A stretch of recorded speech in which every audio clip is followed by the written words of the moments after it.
नमस्कार दोस्तों, आप सभी का स्वागत है हमारे YouTube channel short hand house पर।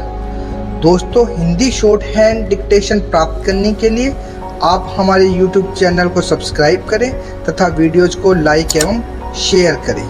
हिंदी शॉर्ट हैंड डिक्टेशन प्रारंभ होगी 5 सेकंड बाद।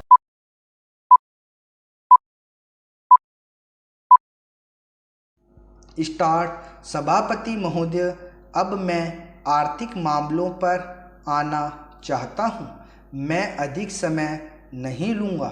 इस बात को सभी स्वीकार करेंगे कि तीव्र गति से हमारी आर्थिक प्रगति हो, इसका प्रबंध किया जाना चाहिए।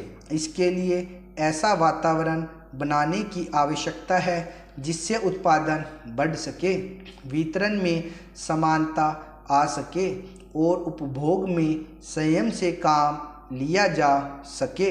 हर बजट को और हर कर प्रस्ताव को इसी कसौटी पर कसा जाएगा, यथा क्या उससे उत्पादन बढ़ता है, क्या वितरण में समानता आती है, और तीसरी बात यह कि क्या हम देश में ऐसा वातावरण बना सकते हैं कि लोग जितना कमाते हैं उतना खर्च न करें, उसमें से बचाएं और उसे राष्ट्र की समृद्धि में लगाएं। अगर इस कसौटी पर सरकार की आर्थिक नीतियां कसी जाए तो मुझे लगता है कि उनमें पर्याप्त सुधार की गुंजाइश है। मैं वित्त मंत्री की कठिनाई को समझ सकता हूँ। विकास की आवश्यकता अधिक धन की मांग करती हैं। राज्य सरकारें अधिक कर लगाने के लिए तैयार नहीं हैं। वे केंद्र से कर्जा लेकर अपना काम चलाना चाहती हैं। वहाँ कोई वित्तीय अनुशासन नहीं है। यह सारा बोझा केंद्र को उठाना पड़ेगा और केंद्रीय सरकार कठिनाई में पड़ेगी। इसलिए मैं समझता और सुझाव को दोहराना चाहता हूँ कि राज्यों को इस संबंध में निर्देश दिया जाना चाहिए। संविधान के अंतर्गत केंद्र इन राज्यों को निर्देश दे सकता है कि वह अपने साधनों के अंतर्गत अपने खर्च को चलाएं। केंद्र के कर्ज पर निर्भर नहीं रहना चाहिए। विशेष परिस्थितियों में कर्जा दिया जा सकता है, लेकिन कर्जा लेकर अपना काम चलाना यह उनका स्वभाव नहीं बनना चाहिए। अपवाद रूप में कर्जा लेकर वह किसी विशेष परिस्थिति का सामना करने के लिए प्रस्तुत हो तो उसका विरोध नहीं किया जा सकता। दूसरी बात यह है कि देश में सादगी और संपत्ति को उड़ाने के बजाय उसे उत्पादक कार्यों में लगाने का वातावरण बनाना चाहिए। मैं नहीं जानता वित्त मंत्री महोदय इससे कहां तक सहमत होंगे, लेकिन आज देश में समाजवाद की चर्चा बहुत होती है।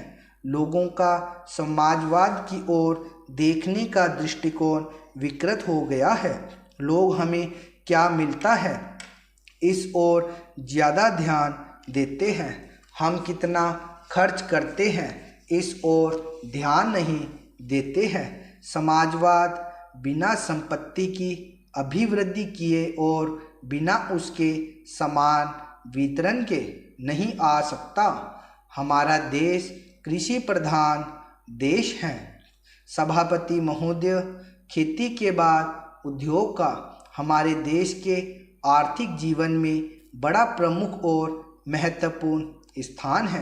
स्वतंत्रता के बाद देश में बड़े बड़े और मौलिक उद्योग धंधे खड़े किए गए हैं जिनकी बहुत आवश्यकता थी। उस दिशा में अच्छा प्रयास किया गया है और उसमें बड़ी सफलता भी मिली है। लेकिन जहां बड़े बड़े उद्योग धंधे खड़े हुए, वहां छोटे छोटे उद्योग धंधों की, विशेष रूप से उन उद्योग धंधों की जो देश में परंपरा से चले आ रहे थे। बड़ी उपेक्षा हुई। बहुत से उद्योग धंधे अपने पुराने ढंग से चले आ रहे हैं, उनमें कोई नया परिवर्तन नहीं लाया जा सकता है, उनका कोई विकास नहीं हो सकता है। देश की स्थिति को देखते हुए विशेष रूप से ग्रामीण क्षेत्रों में कौन से नए उद्योग धंधे खड़े किए जा सकते हैं, इस बारे में कोई अनुसंधान नहीं किया गया है। खादी और ग्रामोद्योग स्थापित किया गया और उसने खादी और कुछ ग्रामीण उद्योग धंधों को लिया, लेकिन उसकी भी कुछ सीमाएं हैं। बहुत से उद्योग धंधे ऐसे हैं जिनको प्रोत्साहन दिया जाना चाहिए था, लेकिन प्रोत्साहन देना तो दूर रहा, ऐसी नीति अपनाई गई कि उनके काम में बाधा पैदा हुई और उनमें बहुत से टूट गए। इसका परिणाम यह हुआ है कि एक तरफ तो हमने दिखाने के लिए बड़े बड़े कल कारखाने खड़े किए हैं, लेकिन दूसरी तरफ बेकारों की संख्या बढ़ती गई है। आज यह समस्या एक भीषण रूप में हमारे सामने आई है।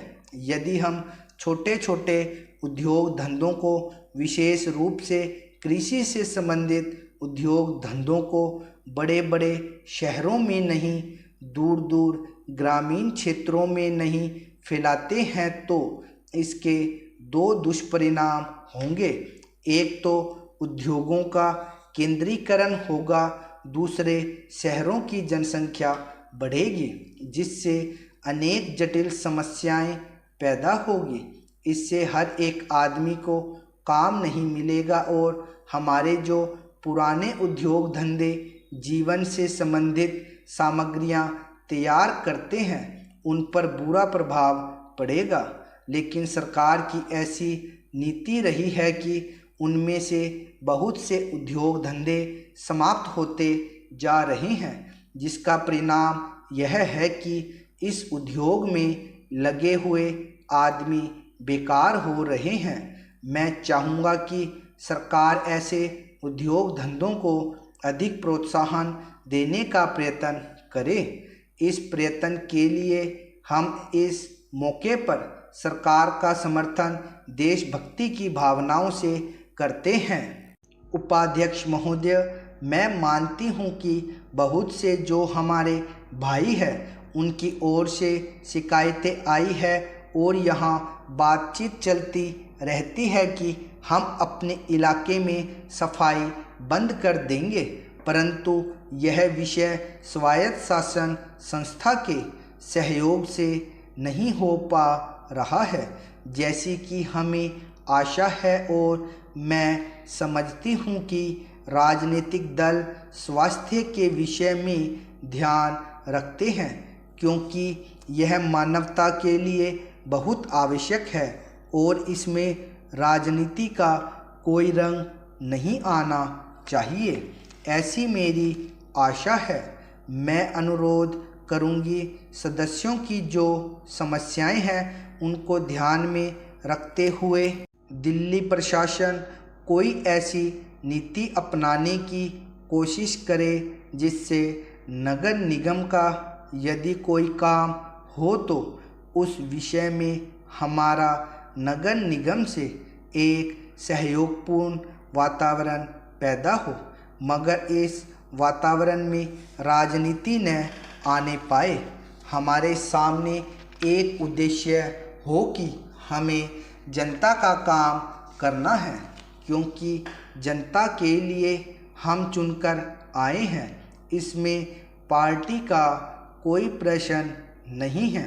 दूसरी बात, मैं यह कहना चाहता हूँ कि अनाथ बच्चों के लिए जो इस बजट में प्रावधान किया गया है कि उनके लिए केंद्र बनाए जाएंगे, तो मैं समझती हूँ कि इन केंद्रों के साथ साथ बेसहारा महिलाओं के लिए जो कि समाज से तिरस्कृत है, ऐसी महिलाओं के लिए जगह जगह इस प्रकार के केंद्र खुलने चाहिए जहां उन्हें रोजगार सिखाया जाए और साथ ही साथ आर्थिक रूप से स्वतंत्र बनाने की तरफ भी प्रयत्न किया जाए।